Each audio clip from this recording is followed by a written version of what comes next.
Hey, it's your boy Bobby B's here. I want to talk about a subject that comes to mind, and that is Kanan versus Raq.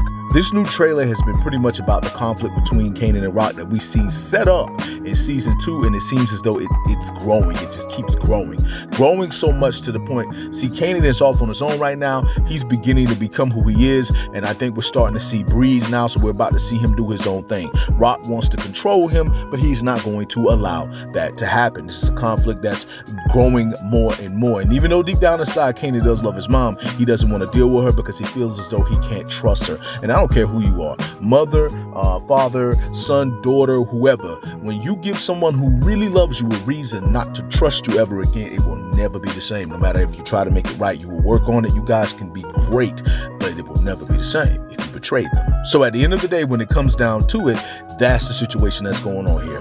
We saw a lot of this happening in season 2 anyway, especially when Kanan found out Raq was behind D-Wiz dying, and when he found out that Raq was behind him daggone near killing his dad, he was literally like really done with Raq, and still is to some degree. It seems as though it got even worse, even though she was close to dying. So when it comes down to it, basically with this trailer, man, that's the vibe I'm feeling. They already got a war going on with her beefing with the mafia anyway, her staying out of life. I think that mafia is going to get wiped out, and the guy who wipes them out is going to bring her on and try to control her or get her to work for him because he did a favor for her. However, at the same time, Kanan is out there doing his own thing, and she wants to control that. Just a whole lot of conflicts and come-ups, and it seems as though Jukebox is going to be going back and forth between the Jukebox that we know and the Jukebox that she still is. So I guess she's going to be dealing with a lot of conflicted stuff, a lot of stuff that she's going to be dealing with on her inside, whereas Kanan seems to have made up his mind, and he is embracing the monster that he is, much like what Diamond is doing, I think, now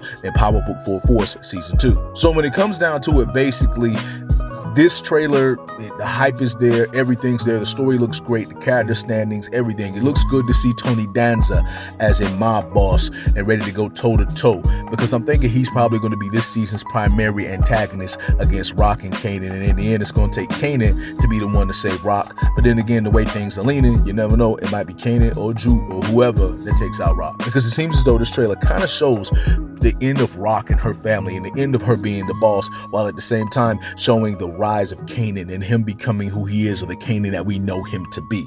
So basically, when it comes down to it, I'm titling this Kanan versus Raq, because that's definitely what I see. That is going to be, I think, the heartbeat of this story. Every episode is going to be around their current situation, where they have a conflict with one another and they're going at it with one another, and Kanan feels like he can't trust her.